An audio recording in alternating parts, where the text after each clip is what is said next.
Bonjour à tous, bienvenue dans cette nouvelle vidéo. Aujourd'hui, on va parler des couleurs de pierres, puisqu'il y a beaucoup de personnes qui achètent des pierres et qui ne savent pas forcément quelle couleur de pierre est associée à quel chakra.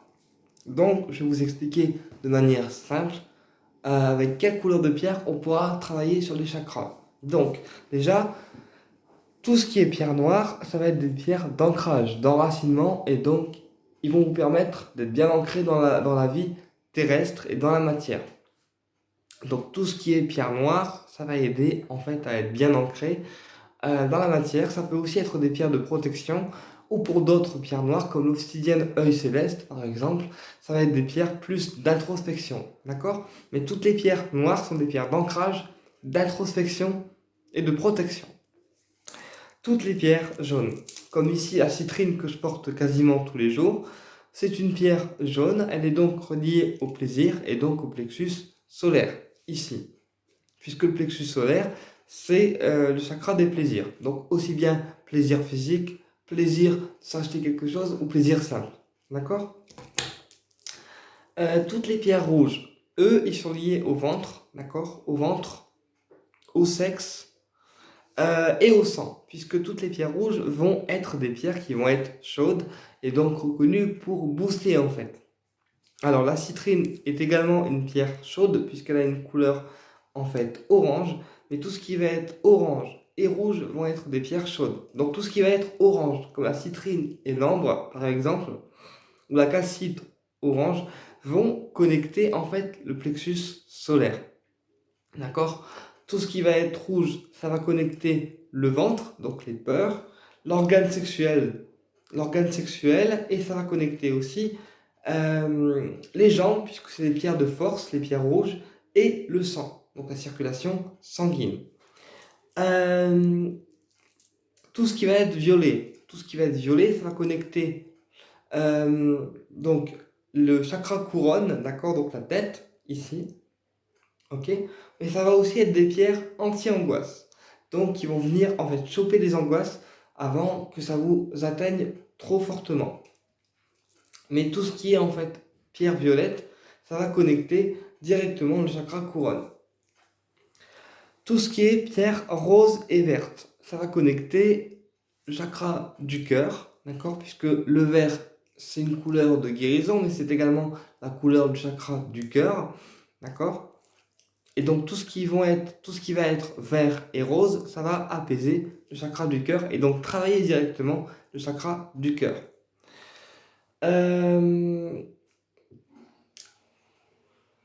Tout ce qui va être bleu. Alors tout ce qui va être bleu, ça va connecter ici, en haut, le chakra de la gorge. Puisque le chakra de la gorge, un chakra de communication. Le chakra de la gorge étant un chakra de communication, c'est là où on verbalise, c'est là où on expulse en fait les émotions qui ne sont pas exprimées. Donc le chakra de la gorge correspond à la couleur bleue. Et donc toutes les personnes qui posséderont en fait des pierres bleues, ils vont travailler ici, le chakra de la gorge. D'accord? Ensuite, tout ce qui va être marron. Alors, marron, comme ici, en fait, l'œil de tigre, alors, ouais, l'œil de tigre, c'est un peu marron-jaune. Donc, l'œil de tigre, il est marron et jaune. Il travaille donc la protection et la force. On sera donc sur le plexus solaire au niveau de son travail.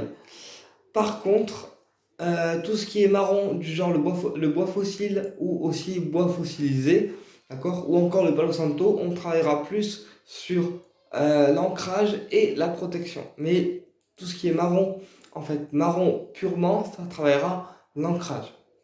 D'accord? Donc, je répète, tout ce qui est noir en pierre, quelle que soit la pierre, ça travaille l'ancrage. Donc, le fait d'être bien ancré dans la matière et aussi de faire redescendre les énergies négatives par les pieds. Ok? Tout ce qui va être rouge, ça va travailler le chakra sexuel, d'accord? Donc ça va booster les rapports sexuels. Ça va aussi booster le ventre, parce que tout ce qui est rouge, c'est des pierres qui aident à combattre la peur, d'accord? C'est également des pierres d'ancrage et de force. Donc ça va fluidifier les organes sexuels, le ventre, la force au niveau des jambes et la circulation du sang, puisque tout ce qui est rouge, en général, c'est lié au sang également. Tout ce qui est bleu, ça va connecter ici, le chakra de la gorge, puisque c'est là où on verbalise, où on exprime les choses qui ne sont pas exprimées. Donc tout ce qui est bleu, c'est pour la communication, pour que la communication en fait soit faite de manière plus fluide. Tout ce qui est violet, ça va connecter le chakra coronal, donc la tête, hein. Donc tout ce qui va être améthyste, tout ce qui va être cacoxénite, tout ce qui va être l'épidolite, on sera donc sur le chakra coronal. Tout ce qui va être rose et vert, ça va connecter le chakra du cœur, donc aussi bien le cœur affectif au niveau énergétique que le cœur physique, donc l'organe. Tout ce qui va être jaune, c'est lié au plaisir. Donc, ça va connecter le plexus solaire, ici. Puisque le plexus solaire, c'est le chakra des plaisirs, mais c'est également le chakra des émotions. Et tout ce qui va être marron purement, ça va faciliter en fait un ancrage, mais un peu plus doux que les pierres noires. Puisque les pierres noires sont des pierres d'ancrage assez fortes. C'est pourquoi on recommande souvent de porter une couleur rose, verte ou jaune à côté, ou encore bleu, pour diminuer en fait l'ancrage et faire en sorte que ça soit moins brutal, d'accord. Mais les pierres marron vont favoriser en fait un ancrage plus doux, d'accord. Voilà. Eh bien écoutez, j'espère vous avoir éclairé sur les pierres. Alors après, quand je donne les couleurs de pierre et les correspondances de chakras, il faut savoir que n'importe quelle pierre correspond au chakra que j'ai cité. Après, c'est à vous en fait d'adapter selon ce que vous voulez travailler. Par exemple, quelqu'un qui a besoin de communiquer des choses clairement et de s'affirmer, il travaillera plus avec du lapis lazuli, d'accord, et aussi de l'aventurine bleue, ok, pour s'affirmer et affirmer les choses. Quelqu'un qui a besoin de communiquer en douceur, sans bégayer, sans de fausse route en fait au niveau de la communication, il travaillera plus avec du turquoise, d'accord, turquoise et calcédoine pour avoir une communication calme, claire, limpide, sans bégayer, ok. Quelqu'un qui a besoin de force avec des pierres jaunes, il travaillera avec l'œil de tigre, puisque l'œil de tigre c'est vraiment une pierre qui permet de se dépasser et de se dire allez on y va et d'oser faire les choses, d'accord, d'oser faire les choses sans se poser de questions. Et c'est également une pierre de protection.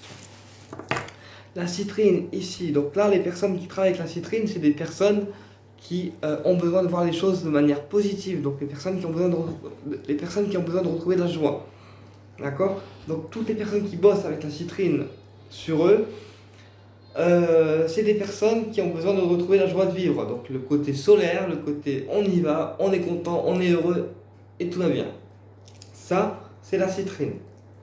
La citrine est également une pierre de protection, puisque la citrine, elle fait aussi partir les personnes qui ne vous correspondent pas. Dans le sens où, s'il y a une personne qui est toxique autour de vous, avec la citrine, d'accord, associée à l'œil de tigre, d'accord, la personne, elle se casse. Elle reste pas longtemps, hein, elle se casse.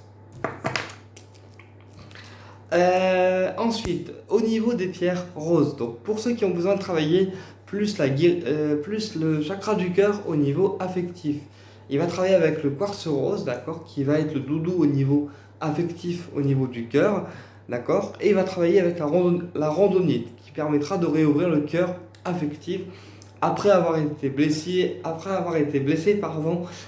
trahi, ou après avoir subi une rupture qui a été en fait pour nous mal perçue ou mal vécue.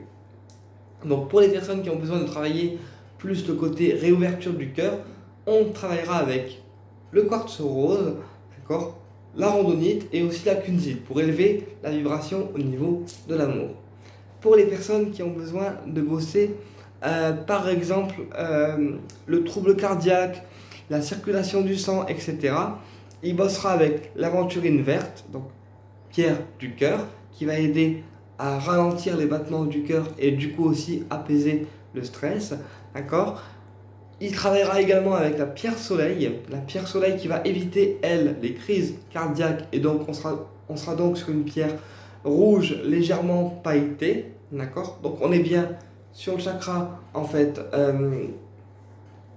donc le chakra du cœur, et on est aussi sur le fait de faire circuler le sang, puisque comme j'ai expliqué, tout ce qui est rouge peut aider en fait à la circulation du sang. Donc même si c'est pas une pierre verte ni rose, elle peut aider en fait à ralentir les battements du cœur et du coup éviter en fait des crises cardiaques. Et donc comme c'est une pierre de sang, la pierre soleil fera en fait parfaitement l'affaire. On peut également porter l'hématite pour les battements du cœur, puisque l'hématite, à la base, quand elle n'est pas travaillée, c'est une pierre rouge. Et donc, on sera donc aussi sur une circulation du sang fluide. Et donc, ça va aussi aider en fait à ralentir le cœur pour ne pas en fait qu'il s'emballe. Pour les personnes qui ont besoin, par exemple, d'ancrage un peu doux, donc de manière douce, il ajoutera par exemple une tourmaline pour aider en fait à l'ancrage, donc tourmaline pierre noire, d'accord, qu'il associera en fait à du quartz rose ou à de la citrine pour faciliter un ancrage pas trop brutal. Idéalement pour les personnes qui ont besoin d'ancrage assez doux, je préconise du quartz rose. Pour les personnes qui ont besoin d'un ancrage qui se fait de manière joyeuse, cool, tranquille, je préconise de la citrine, puisque la citrine c'est une pierre jaune, et donc on sera donc sur le plexus solaire. Donc noir, ancrage les pieds, et jaune, plexus solaire. Donc on s'ancre avec plaisir. Voilà. Qu'est-ce que je voulais vous dire d'autre? Ah oui, pour les personnes qui ont besoin d'ancrage assez profond, comme les personnes qui sont spirituelles, comme les personnes qui sont médiums, etc., on utilisera donc du jet, d'accord? Donc du jet qui est une pierre noire qui va éviter d'absorber les entités, mais comme c'est une pierre noire, c'est aussi une pierre d'ancrage. Elle va donc ancrer la personne de manière profonde, d'accord? On peut également utiliser l'obsidienne noire, qui est également une pierre d'ancrage, et l'obsidienne œil céleste, qui sont également des pierres d'ancrage. Mais tout ce qui est noir en termes de pierres, ce sont des pierres en fait d'ancrage. Et pour les personnes qui ont besoin de s'ancrer avec équilibre, on utilisera donc l'onyx noir, qui est une pierre noire, et on utilisera en fait la pierrite, puisque la pierrite, c'est également une pierre qui rééquilibre les polarités et qui équilibre aussi l'ancrage. Voilà, et bien écoutez, j'espère que cette vidéo a été claire pour vous, et on se retrouve pour une prochaine vidéo, et au plaisir de vous retrouver.